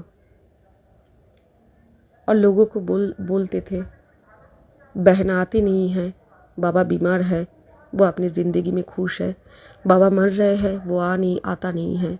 मैं एक ओनली वन डॉटर हूँ अपने बाबा के। बाबा का और कोई बच्ची नहीं है, क्योंकि उसको पूरे प्रॉपर्टी चाहिए। उनके घर में माता काली का पूजा होते हैं, वो मुझे बुलाते नहीं हैं कभी भी। और आस पड़ोस में सबको बोलते हैं मेरी बहन तो बेंगलुरु में रहती है।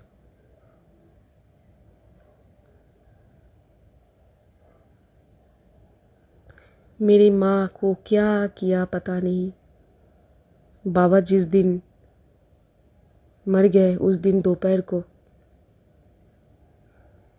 मेरी छोटे चाचा की बेटी ने मेरे दीदी से मेरा नंबर लेके मेरे को व्हाट्सअप किया और उधर बाबा का पिक्चर डाला मेरे को, सिर्फ एक पिक्चर डाला और कुछ नहीं बोला, जिधर मैं साफ साफ देख पा रही हूँ कि बाबा बहुत बीमार है। मैंने माँ को फ़ोन किया, बोला माँ तुमने बोला नहीं बाबा इतना बीमार है। माँ ने झटक से बहुत झगड़ के मेरे को आंसर दिया, देख मानतू मेरे को तेरे से झगड़ा नहीं करना है, मैं बाबा को खाना खिला रही हूँ, तू फ़ोन रख दे बोल के फ़ोन कर दिया। मैंने सोचा कि अच्छा बाबा को खाना खिला रहे हैं तो बाबा तो ठीक है, तो उन्होंने मेरे को ये पिक्चर क्यों भेजा। तो कुछ टाइम पहले बाबा बीमार हुए थे, बाबा हॉस्पिटल पे थे, उस टाइम का पिक्चर है। फिर एक्चुअली सारे रिश्तेदारों से मैं अपना नाता तोड़ दिए थे। तो मेरे दीदी ने सबको ये बोला, क्योंकि वो सबसे कनेक्टेड थे, उन्होंने बोला कि बहन इतनी हार्टलेस है कि उनको किसी का फ़िक्र नहीं है। इसीलिए वो मेरे छोटे चाचा की बेटी माम ने मेरे को वो पिक्चर भेजा। बाद में मुझे पता चला कि उस टाइम पे बाबा का खाना बंद हो गया था, तो माँ ने मेरे को फ़ोन पे झूठ बोला था। माँ बोल सकती थी कि मानतू तू मैं बात करने के हालत में नहीं हूँ, अगर तू देखना चाहता है तो आ।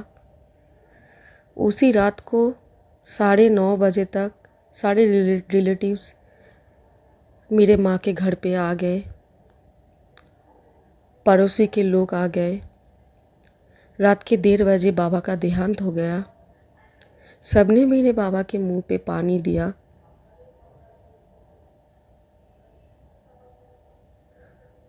अगले दिन नेक्स्ट डे सुबह 9:30 बजे जब शमशान घाट में उनको ले जाना था, मेरे दीदी ने फ़ोन करके मेरे को बोला बाबा मर गए, बाबा गुज़र गए, हम शमशान घाट लेके जा रहे हैं बाबा को, तू शमशान घाट डायरेक्ट आ जा। मैंने बोला तुम लोग निकल गए हो क्या? बोला नहीं, हम वेट कर रहे हैं गड्डी का, वो आएगा तो हम लेके जाएंगे। तो मैंने बोला मैं अभी आ रही हूँ। मैं उसी वक्त घर से निकली। मेरा हस्बैंड बोला तुम अकेले मत जाओ, तुम्हारे ऊपर बहुत ज़्यादा मेंटल टॉर्चर होगा, मेरे को मालूम है। वो मेरे साथ गए। बेटी भी जाना चाहती थी, पर मेरे लैब्राडोर बेटे ग्रीक, उनको हम कभी भी अकेला नहीं छोड़ते हैं, तो बेटी को रुकना पड़ा। मैं और मेरे हस्बैंड पहुँचे घर। देखा कि बाबा का देहांत हुआ, बाबा सोए हैं। मैं बाबा के पास जाके बाबा को छुआ तो दीदी ने बहुत चीखा, बहुत चिल्लाया और सारे पड़ोसी और रिलेटिव्स के सामने बोला कि बाबा को छूना मत, तो इतनी गंदी है ना, तेरा हाथ बाबा के ऊपर रखना मत। मैं सिर्फ अकेली हूँ जो बाबा की बेटी हूँ, तू मर चुकी है बाबा के लिए, माँ के लिए, मेरे लिए, बाबा को छूना मत। मेरे को मालूम नहीं था, बाबा तब भी मालूम नहीं था कि बाबा का देहांत रात को 1:30 बजे हुआ है। मैंने सोचा सुबह सुबह हुआ है। मैंने दीदी को सिर्फ इतना बोला कि दीदी देख, बाबा का आत्मा अभी भी आसपास है, मेरा मुंह मत खुलवा, अगर मैं कुछ बोलूँगी तो बहुत बुरा हाल होगा तेरा और बाबा को दुख होगा कि दोनों बहनें लड़ रहे हैं। दीदी की बेटी, उसने बोला दीदी को माँ तुम चुप रहो, इस टाइम पे कुछ मत बोलो। बाहर मेरे हस्बैंड जो पड़ोसी के साथ खड़ा हुआ था खिड़की के बाहर, उन्होंने पड़ोसी से बात करते हुए सब कुछ उनको मालूम पड़ा कि कब मेरे बाबा का देहांत हुआ। उधर से हम शमशान घाट गए। पूरे जो रिचुअल था वो होने तक मैं उधर खड़ा रहा अपने आँखों के सामने। मेरे बाबा को मैं एक निर्जीव बॉडी से, निर्जीव शरीर, जिस शरीर में जीवन नहीं है, उस शरीर से भस्म बनते हुए देखी।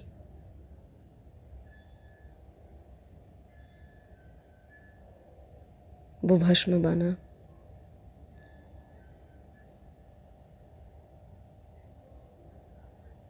उसके बाद मैं घर चले आई। मैं आज भी बाबा से कनेक्टेड हूँ। कल अमावस्या था, उसके एक दिन पहले बाबा आए। मैं आज भी एंसेस्टर से कनेक्टेड हूँ, पर मेरे दीदी नहीं है। बाबा आते हैं, बाबा का कुछ मन का बात हो तो शेयर करना होता है। बाबा का नेक्स्ट लाइफ मेरे को मालूम है, दीदी को नहीं। मैंने ज़िंदगी में बहुत सहा, बहुत कुछ खोया,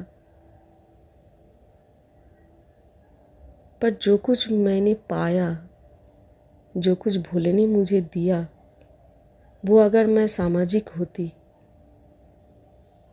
आप लोगों के जैसे समाज का एक हिस्सा होती, तो वो फीलिंग्स मेरे को नहीं होता, वो अनुभूति मेरे को नहीं होता, वो सारी चीज़ जो मैंने पाया वो मैं नहीं, मेरे को मिलता।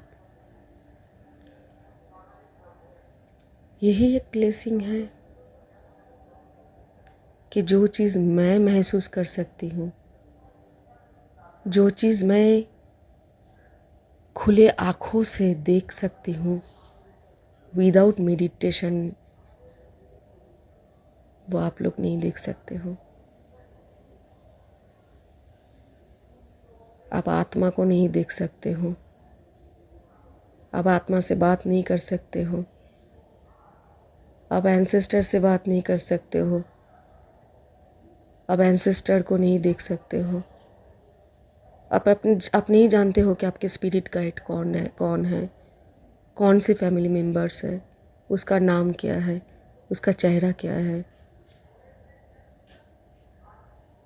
मैं तो पहचानती भी नहीं थी, पर उनके दर्शन हुए तो मैंने हस्बैंड को शेयर किया, ऐसे ऐसे है, तो उन्होंने बोला हाँ वो तो मोलिना माँ है। आप नहीं जानते हो भोले कैसे दिखते हैं, कितने रूप है, कि कैसा रंग है। माता कैसे दिखते हैं, कितने रूप है, कैसे रंग है।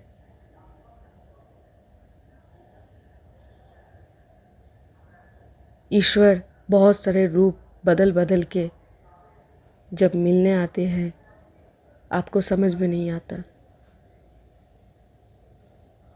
आपको नहीं पता चलता ये कौन है। ये आए हैं, बात कर रहे हैं आपसे, आपसे आके कभी ईश्वर मेडिटेशन पे जब आप रहते हो, आपसे आके ईश्वर कभी बात नहीं करते।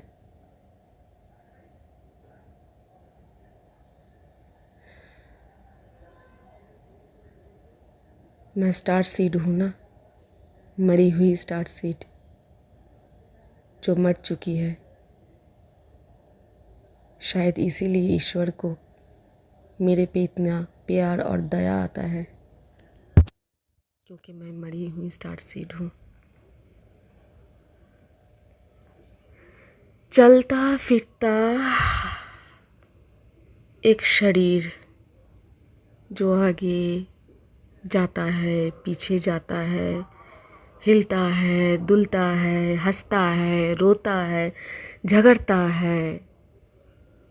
आप लोग बोलते हो अरे ये इंसान तो जिंदा है।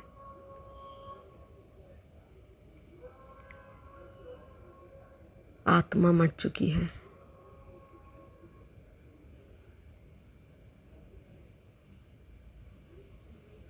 आपको नहीं पता चलता कि आपने तो भोले को गुरु माना है, क्या भोले ने आपको अपना शिष्य माना है?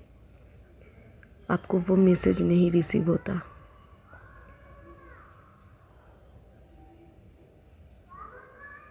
आप मेडिटेशन शायद करते हो, शायद नहीं, मंत्र चयन शायद करते हो, शायद नहीं, पर आगे का वो डिवाइन डोर आपके लिए खुला है क्या? आपको वो मैसेज नहीं मिलता। आकाश की तरफ देखना। कभी मेडिटेशन पे आप यूनिवर्स देखे हो? भोले का सच्चा रूप देखे हो, जो कि निराकार है, और इंसान के रूप में भोले का कितना रूप है, कितना रंग है, देखे हो कभी? नहीं देखे ना? मैंने देखा है।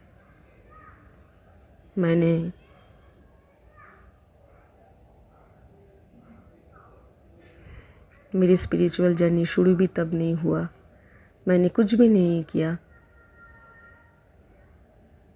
पर भोले ने मेरे को बहुत कुछ दिखाया, कभी खुले आँखों पे तो कभी बंद आँखों पे, जिसके कारण मैं ये स्पिरिचुअल जर्नी पे आई।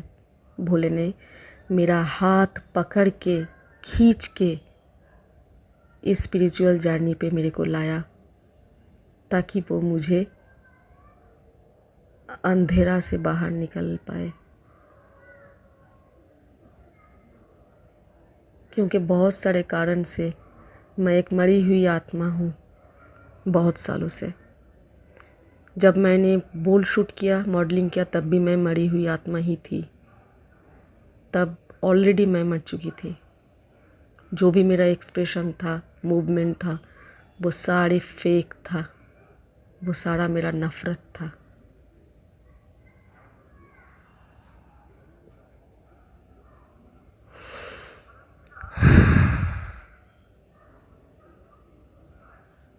भोले ने मुझे बहुत शांत किया। भोले ने मुझे यह एहसास दिलाया कि तू ब्लेस्ड है मेरी बच्ची, तू ब्लेस्ड है, तू मेरे दिल के करीब है। माँ ने बहुत प्रोटेक्शन दिया। आज भी अगर हूँ तो भोले और माँ के कारण हूँ।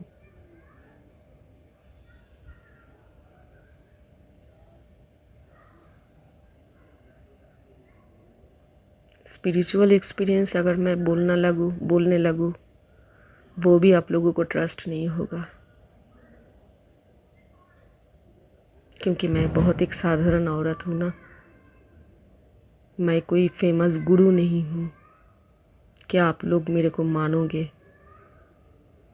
मैं अगर बोलूँगी तो आप लोगों का ईगो हर्ट होगा और आप लोग मेरे पीछे फिर से पड़ जाओगे, ताकि आप लोग मुझे अपमान कर सको, बहुत बेइज्जती कर सको। पर जिसका इज्जत जन्म से नहीं है, जिसका कोई मान ही नहीं है, उसका आप क्या अपमान करोगे? मैं तो पहले से ही मरी हुई हूँ, आप लोग मुझे क्या मारोगे? और जिसको रखे ऊपर वाला, उसको मार सके ना कोई। ट्राई करते रहो आप लोग, वो आपका कर्म है। मैं आप लोगों को माफ़ करता रहूँगा, करती रहूँगी। भोले ने बोला है एक्शन जो भी लेना है मैं लूँगी, तू चुप रह, मुंह बंद रख अपना। पिछले 2 दिनों से भोले का यही मैसेज आ रहा था, मुंह बंद रख अपना, मुंह बंद रख अपना, चुप रह, कुछ मत बोलना। सिर्फ और सिर्फ आज सुबह कुछ अलग ही मैसेज मिला मुझे भोले से, इसीलिए आज मैं कुछ बोली।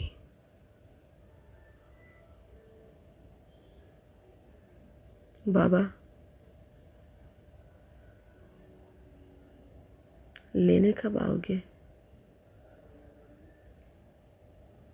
आप ही को आना पड़ेगा। किसी को भेजोगे तो मैं नहीं जाऊंगी।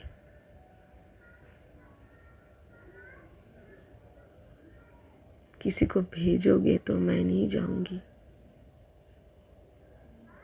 आप ही को आना पड़ेगा अपनी बच्ची की हाथ पकड़ के ले जाने के लिए, नहीं तो मैं नहीं जाऊंगी।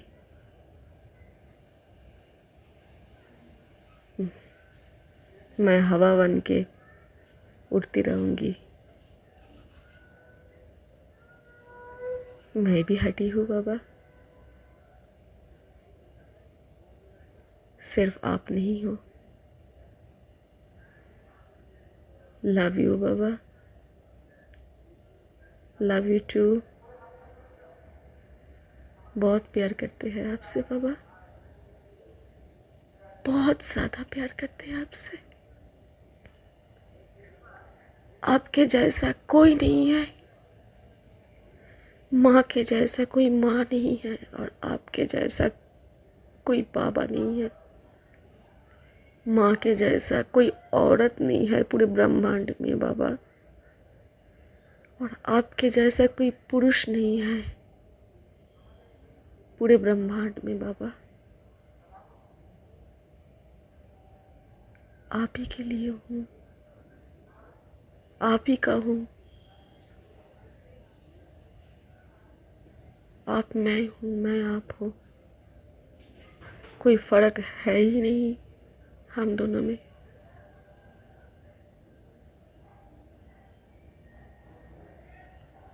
तो आप मेरे को नहीं, खुद को लेने आना। आप ही का हाथ पकड़ के जाऊंगी मैं, आपकी बेटी नंदी।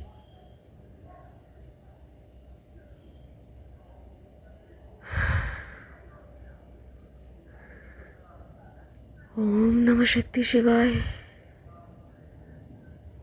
ओम नमः शिवाय, ओम नमः शिवाय, ओम नमः शिवाय।